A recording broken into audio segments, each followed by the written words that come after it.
ಸರ್ಕಾರಿ ಜಾಗಗಳಲ್ಲಿ ಮತ್ತೆ ಶಾಲಾ ಕಾಲೇಜುಗಳಲ್ಲಿ ಅವ್ರ ಚಟುವಟಿಕೆಗಳನ್ನು ಮಾಡಕ್ಕೆ ಅವಕಾಶ ಮಾಡಿಕೊಡ್ಬಾರ್ದು ಅಂತ ಹೇಳಿ ಅವ್ರು ಕೇಳೋದು ಫೇರ್ ಆಗಿದೆ. ಕಾನೂನು ಪ್ರಕಾರ ಇವಾಗ ಬೇರೆ ಸಂಸ್ಥೆಗಳಿಗೆಲ್ಲ ಅನುಮತಿ ಇಲ್ಲದೆ ಕೊಟ್ಬಿಡ್ತಿದೀವ ನಾವು.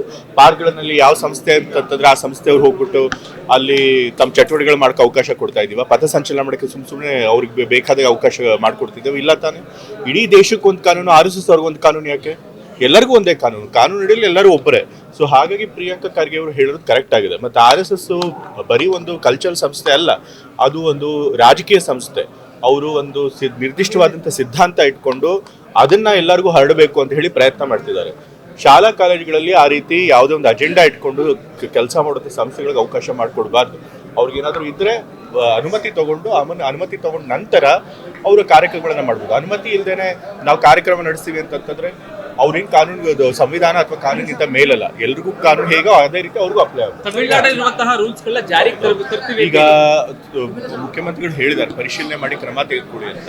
ಮತ್ತೆ ಅದನ್ನೇ ಹೇಳಿದ್ದಾರೆ, ತಮಿಳುನಾಡಲ್ಲಿ ಅದೇ ರೀತಿ ಮಾಡಿದ್ದಾರೆ. RSSಗೆ ಸಾರ್ವಜನಿಕ ಜಾಗಗಳಲ್ಲಿ ಅವಕಾಶ ಮಾಡಿಕೊಡೋದಿಲ್ಲ ಅಂತ, ಅಂದ್ರೆ ಅನುಮತಿ ಇಲ್ಲದೆ ಅವಕಾಶ ಮಾಡಿಕೊಡೋದಿಲ್ಲ.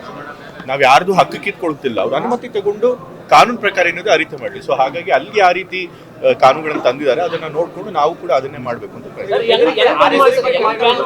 ಈಗ RSS ನ ಬ್ಯಾನ್ ಬ್ಯಾನ್ ಮಾಡಿಲ್ಲ. ಫಸ್ಟ್ ಆಫ್ ಆಲ್ ಅದು ಬ್ಯಾನ್ ಆಗಿರೋ ಸಂಸ್ಥೆ, ಇದೆಲ್ಲ ಬ್ಯಾನ್ ಆಗಿರೋ ಇತಿಹಾಸ ಇರುವಂತ ಸಂಸ್ಥೆ.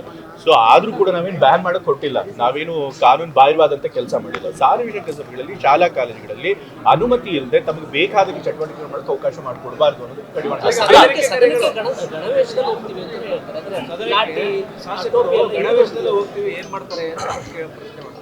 ಅವ್ರು ಅಲ್ಲ, BJP ಅವ್ರು ಏನ್ ಹೇಳ್ತಾರೆ, ಅವ್ರು ರಾಜಕೀಯಕ್ಕೆ ಬರೋದೇ ಇಲ್ಲ RSS ಅವರು ಹಾಗೆ ಹೀಗೆ ಅಂತ ಹೇಳ್ತಾರೆ. ಈಗ ರಾಜಕೀಯದ್ದು RSS ಮಾಡುವಂತ ಕಾನೂನು ಬಾಹಿರ ಚಟುವಟಿಕೆಗಳು ಇದು ಮಾಡ್ತೀನಿ ಅಂತ ಈಗ ಇವರೇ ಅದಕ್ಕೆ ಕುಮ್ಮಕ್ ಕೊಡ್ತಾರೆ. ಸೊ ಗೊತ್ತಾಗಿ ಬಿಡಿ, ಅವ್ರು ಎಕ್ಸ್ಪೋಸ್ ಆಗುತ್ತೆ. ಅವ್ರ ಸಂವಿಧಾನಕ್ಕಾಗ್ಲಿ ಕಾನೂನಿಗಾಗ್ಲಿ ಬೆಲೆ ಕೊಡೋದಿಲ್ಲ. ಅವ್ರಿಗೆಲ್ಲಕ್ಕಿಂತ ಹೆಚ್ಚು ಅವ್ರಿಗೆ RSS ಸಿದ್ಧಾಂತ ಜನಕ್ಕೆ ಮುಂದೆ ಎಕ್ಸ್ಪೋಸ್ ಆಗುತ್ತೆ. ಹೌದು ನೋಡಿ, RSS ನ ಸಂಸ್ಕೃತಿನೇ ಹಾಗೆ. ಒಂದು ಮುಂದ್ಗಡೆ ತಾವು ದೊಡ್ಡ ಸಂಸ್ಕಾರವಂತರು ಅಂತ ಹೇಳಿ ತೋರ್ತಾರೆ, ತಾವೇನೋ ದೊಡ್ಡ ಸಂಸ್ಕೃತಿ, ಹಿಂದೂ ಸಂಸ್ಕೃತಿಯ ಉತ್ಕೃಷ್ಟ ಮೌಲ್ಯಗಳನ್ನ ನಾವು ಬಿಂಬಿಸ್ತೀವಿ ಅಂತ ಹೇಳ್ತಾರೆ. ಆದ್ರೆ ಮಾಡೋದೆಲ್ಲ ಅನಾಚಾರ. ಮನೆ ಮುಂದೆ ಬೃಂದಾವನ ಮಾಡೋದೆಲ್ಲ ಅನಾಚಾರ ಅನ್ನೋದು. ಇವತ್ತು ಗಾಂಧೀಜಿಯವ್ರನ್ನ ಅದೇ ರೀತಿ ಅವ್ರು ಕೊಂದಿದ್ದು, ಆ ಸಿದ್ಧಾಂತದಿಂದ ಪ್ರಭಾವಿತರಾದವರು ಕೊಂದಿದ್ದು. ಇವತ್ತು ಅಂಥವ್ರೆ ಇವತ್ತು ಇಂಥ ಕೆಟ್ಟ ಭಾಷೆ ಅವಾಚ್ಯಗಳನ್ನು ಉಪಯೋಗಿಸ್ತಾರೆ. ಅದು ಒಬ್ಬ ಮಿನಿಸ್ಟರ್ಗೆ, ಇನ್ನೊಬ್ಬ ಮಿನಿಸ್ಟ್ರಿಗೆ ಅಷ್ಟೊಂದು ಕೆಟ್ಟ ಪದವನ್ನು ಉಪಯೋಗಿಸುವಂಥ ಸಂಸ್ಕಾರ ಇರುವರು ಇನ್ನು ಸಾಮಾನ್ಯ ಜನರಿಗೆ ಇನ್ಯಾವ ರೀತಿ ಇದು ಮಾಡ್ತಾರೆ.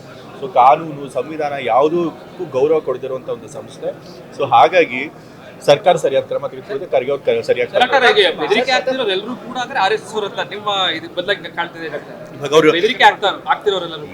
RSS ಅಲ್ದು ಅವ್ರದ್ದು ಯಾವ ತಂತ್ರಗಾರಿಕೆ ಯಾವಾಗಲೂ ಹಾಗೆ. ಅವ್ರ ಸಿದ್ಧಾಂತದವ್ರನ್ನ ಬೇಕಾದಷ್ಟು ತಮ್ಮ ಸಂಸ್ಥೆಗಳಲ್ಲಿ ಉಪಸಂಸ್ಥೆಗಳನ್ನ ಮಾಡೋದು, ಅದಕ್ಕೆ ಜನಗಳನ್ನು ಸೇರಿಸ್ಕೊಳ್ಳೋದು. ಅವ್ರೇನಾದ್ರು ತಪ್ಪು ಕೆಲಸ ಮಾಡಿದಾಗ ಅವ್ರು ನಮ್ಮ ಸಂಸ್ಥೆಯವರೆಲ್ಲ ಅನ್ನೋದು. ಫಸ್ಟ್ ಆಫ್ ಆಲ್ ಅವ್ರು ರಿಜಿಸ್ಟರ್ ಇಟ್ಕೊಂಡಿರಲ್ಲ, ಸಂಸ್ಥೆನೂ ರಿಜಿಸ್ಟರ್ ಆಗಿಲ್ಲ, ಸಂಪೂರ್ಣವಾಗಿ ಕಾನೂನು ಬಾಹಿರವಾಗಿ ಕೆಲಸ ಮಾಡ್ತಿರುವಂಥ ಸಂಸ್ಥೆ. ಸೊ ಹಾಗಾಗಿ ಅವ್ರಿಗೆ ಏನ್ ಸರ್ಕಾರ ಯೋಚನೆ ಮಾಡ್ತಾರೆ ಸರಿಗಿದೆ. ಮತ್ತೆ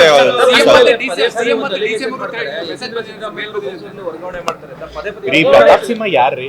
ಅವ್ರನ್ನ ಪಕ್ಷದವರೇ ಗಂಭೀರವಾಗಿ ತೆಗೆದುಕೊಂಡಿಲ್ಲ. ಸಾಕ್ಷಿ ಆಧಾರ ಇಲ್ಲದೆ ದಾರಿಲಿ ಹೋಗೋರೆಲ್ಲ ಸುಮ್ಮನೆ ಏನಾದ್ರು ಆರೋಪ ಮಾಡ್ರೆ ಅದಕ್ಕೆಲ್ಲ ನಾವು ಬೆಲೆ ಕೊಡೋದಾಗುತ್ತೆ.